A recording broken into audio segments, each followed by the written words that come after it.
नमस्कार, मेरा नाम ज्ञानेश्वर है और आपने देखना शुरू किया है लाइव सिटीज। देखिए, इस वीडियो में हम बात करेंगे भूमिहारों की रेस की और हम बात करेंगे चिराग पासवान के मंद मंद मुस्कान की। और इस मुस्कान से कितने लोग कायल हो रहे हैं। हर व्यक्ति को लग रहा है, रेस में शामिल हर दावेदार को लग रहा है, जीत तो मेरी ही हो गई है, टिकट किसी एक को ही मिलना है। और चर्चा हम कहां की करने जा रहे हैं? चर्चा हम करने जा रहे हैं नवादा लोकसभा क्षेत्र की। देखिए, नवादा में एनडीए के उम्मीदवार भूमिहार ही होते रहे, चाहे भोला सिंह हो, चाहे गिरिराज सिंह हो, चाहे 2019 में चंदन सिंह हो। तो 2024 में भी एनडीए से कोई भूमिहार ही लड़ेगा नवादा से, चाहे टिकट चिराग पासवान दे या फिर भाजपा दे। देखिए, नवादा को भूमिहारों की सीट क्यों मान लिया गया? नवादा से अधिक भूमिहार ताकतवर बेगूसराय के माने जाते हैं, लेकिन वहां रेस नवादा जैसी नहीं है। बेगूसराय का मतलब भूमिहार होता है टिकट की दावेदारी में। जहानाबाद का मतलब भी भूमिहार हुआ करता था, लेकिन 2019 में नीतीश कुमार ने अलग रणनीति अपना ली। वहां भूमिहार बेटिकट किए गए और चंदेश्वर प्रसाद चंद्रवंशी अति पिछड़ी जाति के, उन्हें टिकट दिया गया, मुश्किल से चुनाव जीते। खैर, तो नवादा की बात कर रहे थे। नवादा में एनडीए से भूमिहार से उम्मीदवार कौन बनेगा? जब मैं चेहरों को पढ़ने की कोशिश करता हूं, जब रेस में दौड़ रहे लोगों को देखने की कोशिश करता हूं, तो इतने सारे भूमिहार दिखते हैं, पूछिए मत। सब चिराग पासवान की देहरी पर खड़े हैं, चिराग पासवान से मिल रहे हैं और कह रहे हैं बस मेरी किस्मत तो खुलने ही वाली है। लेकिन चिराग पासवान किस्मत किसकी खोलेंगे? चिराग पासवान की मंद मंद मुस्कान और सभी के साथ एक जैसी मुस्कान विचलित तो किए रहती है, परेशान तो किए रहती है, जब तक टिकट घोषित न हो जाए। और दूसरी बात, कभी कभी चर्चा होती है कि देखिए, खबरों के मुताबिक भले ही यह सीट फिर से 2019 की तरह चिराग पासवान के पास चली आई है, पशुपति पारस को झटका लगा है, लेकिन बीजेपी की नजर भी है। तो बीजेपी की नजर भी है तो बीजेपी की लिस्ट में भी भूमिहार ही है। बहरहाल, हम बात करेंगे चिराग पासवान के यहां मौजूद भूमिहार दावेदारों की, और चिराग पासवान किसकी लॉटरी खोलने जा रहे हैं। तो देखिए, यदि हम प्रतियोगिता की बात करें तो यहां चिराग पासवान कोई नया प्रयोग कर सकते हैं, चिराग पासवान कोई नया चेहरा सामने ला सकते हैं, चिराग पासवान अपनी पार्टी के साथी को तलाश सकते हैं, लेकिन किसे? देखिए, कंपटीशन क्या है? दो डॉक्टरों के बीच जबरदस्त रेस है, डॉक्टर अभिषेक सिंह और डॉक्टर सहजानंद प्रसाद सिंह। दोनों ही जाने पहचाने चेहरे हैं। डॉक्टर सहजानंद प्रसाद सिंह को भी सभी जानते हैं, मशहूर सर्जन रहे हैं, इंडियन मेडिकल एसोसिएशन से जुड़े रहे हैं। और डॉक्टर अभिषेक सिंह के बारे में परिचय ही क्या देना है? पटना में इतना बड़ा अस्पताल, देश के कई राज्यों में कारोबार, लोजपा के महासचिव, प्रदेश महासचिव, चिराग पासवान के साथ इतनी नजदीकियां। तो इन दोनों के बीच रेस जबरदस्त चल रही है और दोनों ही अपने टिकट के लिए कंफर्म है कि टिकट तो मुझे ही मिल रहा है। और नवादा में जिस तरीके की रणनीति दोनों ने अपना रखी है, कहां किस तरीके से तैयारी होनी है, कहां कौन समर्थक है, चाहे अभिषेक सिंह हो चाहे सहजानंद प्रसाद सिंह हो, दोनों की तैयारी मुकाबले से दिख रही है।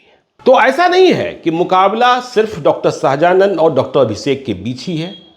देखिए, और भी, जैसा हमने कहा कि बहुत सारे भूमिहार, और सिर्फ नवादा में ही नहीं। देखिए, चिराग पासवान के पास चुनाव लड़ने के लिए वैशाली में भी भूमिहार हाथ पैर मार रहे हैं।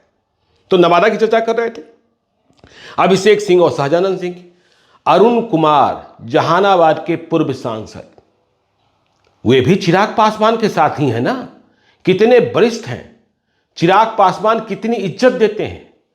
और अरुण कुमार की दिली लालसा भी नवादा से ही चुनाव लड़ने की है। तो अरुण कुमार भी हैं। अरुण कुमार के बारे में भी फैसला होना है। अरुण कुमार चिराग पासवान की भाषा को, चिराग पासवान के चेहरे की लकीरों को और जुबान पर चलने वाली खुशी और गम को भी समझते हैं। समझते तो शाहजानंद सिंह और अभिषेक सिंह भी हैं, लेकिन कौन कितनी गहराई से समझता है यह भी समझने की बात है। तो अरुण कुमार पुराने नेता हैं, लड़ाके हैं। तो अरुण कुमार, शाहजानंद और अभिषेक सिंह। इसके बाद कौन? देखिए, एक रमेश सिंह है, बिल्डर हैं, दिल्ली में काम करते हैं, नवादा से बहुत दूर, लेकिन चुनाव के समय आ जाते हैं। जब विधानसभा चुनाव हो रहा था तो चिराग पासवान ने अस्थामा से भी चुनाव लड़ाया था, नालंदा के अस्थामा से हार गए थे, वोट आया था, लेकिन माल बहुत है, माल जाल चुनाव में खर्च करने में कंजूसी शायद न करें, तो इनकी इच्छा भी। अब देखिए, जब हम ये चर्चा करते हैं कि चिराग पासवान को 5 सीटें ही मिली, और उन 5 सीटों में भूमिहार को लड़ाने लायक एक ही सीट है नवादा, तो चिराग पासवान के साथ समर्पण से लगे हुलास पांडे का राजनीतिक भविष्य क्या है, यह भी समझने की बात होगी।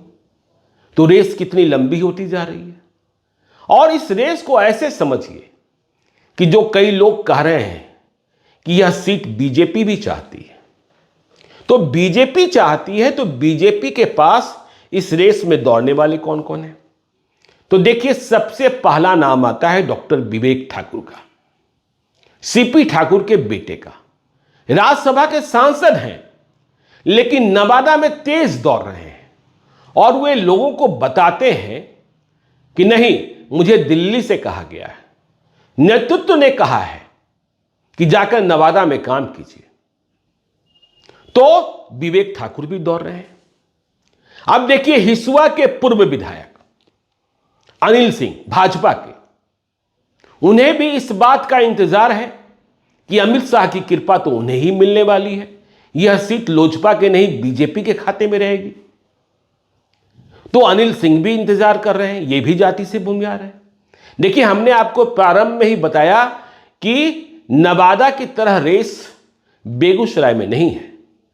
बेगूसराय में लोग जानते हैं गिरिराज सिंह को टिकट मिलेगा या नहीं मिलेगा, लेकिन टिकट नहीं मिलेगा तो 2 लोगों के नाम रेस में बताए जाते हैं बेगूसराय में, राकेश सिन्हा और विकास वैभव। लेकिन टिकट मिल गया तो क्या? तो राकेश सिन्हा, इनका भी कार्यकाल खत्म होना है, और विकास वैभव आईपीएस, ये भी नवादा की रेस में शामिल है जनाब। तो समझिए भूमिहारों की रेस कितनी बड़ी है। और सिर्फ बीजेपी और लोजपा चिराग में ही नहीं, चंदन सिंह क्या करेंगे? सांसद तो वे ही हैं आज की तारीख में। ठीक है, पारस के साथ चले गए और लोजपा पारस को एनडीए ने झटका दे दिया, लेकिन याद रखिए, चंदन सिंह सूरजभान सिंह के भाई हैं, और यदि कहीं तालमेल हो गया इंडिया ब्लॉक के साथ, आरजेडी के साथ, तो चंदन सिंह मैदान में आ सकते हैं। हालांकि लालू यादव कह रहे हैं कि नवादा से किसी यादव को ही लड़ाया जाएगा, इंडिया ब्लॉक से, आरजेडी से, और 2 नामों की चर्चा होती है, अशोक यादव की और विनोद यादव की। लेकिन जब समझौता होगा तो दृश्य क्या होगा? सीट किसके पास, उम्मीदवार कौन, जिसके पास सीट, उम्मीदवार वो तय करेगा। और देखिए, नवादा के डेवलपमेंट को, नवादा की रेस को समझना हो तो नवादा का बाहुबली अशोक महतो, जो जेल से आजाद है, अखिलेश सिंह बनाम अशोक महतो, आपको याद ही होगा। तो अशोक महतो को चुनाव लड़ने के लिए लालू यादव ने भेज दिया है मुंगेर ललन सिंह के खिलाफ।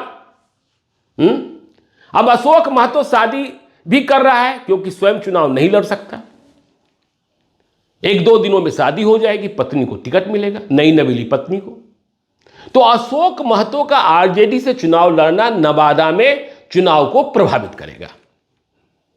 नवादा में यदि इंडिया ब्लॉक से कोई भूमिहार उम्मीदवार आएगा तो यह सवाल उठेगा, क्या उसे वोट दें जिसने मुंगेर में अशोक महतो को उम्मीदवार बनाया है? लेकिन इसका दूसरा पक्ष भी है जनाब। इसका दूसरा पक्ष यह है कि जो अशोक महतो के समर्थक होंगे, जिन्होंने अब तक इंडिया ब्लॉक को वोट नहीं दिया होगा, अशोक महतो की जाति और नीतीश कुमार की जाति एक ही है, मतलब कुर्मी, तो अशोक महतो का प्रभाव तो है ही। तो अशोक महतो के प्रभाव वाले वोट का फायदा इंडिया ब्लॉक के उम्मीदवार को प्राप्त होगा। तो नफा भी है और नुकसान भी है, लेकिन रेस भूमिहार की है। और इतने लोग चिराग पासवान के दरवाजे पर खड़े हैं। चिराग पासवान किसी को निराश नहीं कर रहे हैं, सभी से मिल रहे हैं, अच्छी मुलाकात कराते हैं, चाय पिलाते हैं, बिस्किट खिलाते हैं, मंद मंद मुस्कुराते रहते हैं, साथ में तस्वीरें खिंचवाते हैं और यह आश्वासन देकर भेजते हैं आपका नाम प्रायोरिटी में है। लेकिन प्रायोरिटी में होना और टॉप पर होना, दोनों में फर्क है जनाब, और फैसले का वक्त भी तो आ ही गया है ना। तो अगले कुछ दिनों में नवादा की रेस में कौन घोड़ा, कौन दावेदार सबसे तेज दौड़ा, टिकट चिराग पासवान की पार्टी से मिला या भाजपा से मिला, स्पष्ट हो जाएगा। लेकिन रेस मजेदार है और दिल्ली में, नई दिल्ली में, नॉर्थ एवेन्यू में चिराग पासवान का बंगला, अभी वहां का दरबार सजा हुआ है। इस दरबार में और कौन कौन से दृश्य देखने को मिल रहे हैं, यह भी आपको हम समय समय पर बताते रहेंगे। आप देखते रहिए लाइव सिटीज को। यदि अब तक आपने हमारे YouTube चैनल लाइव सिटी को सब्सक्राइब नहीं किया है तो जरूर कर लीजिएगा। और यदि इस वीडियो को फेसबुक पेज के माध्यम से तो पेज को लाइक कीजिएगा, ट्विटर पर भी हमें फॉलो कीजिए। धन्यवाद।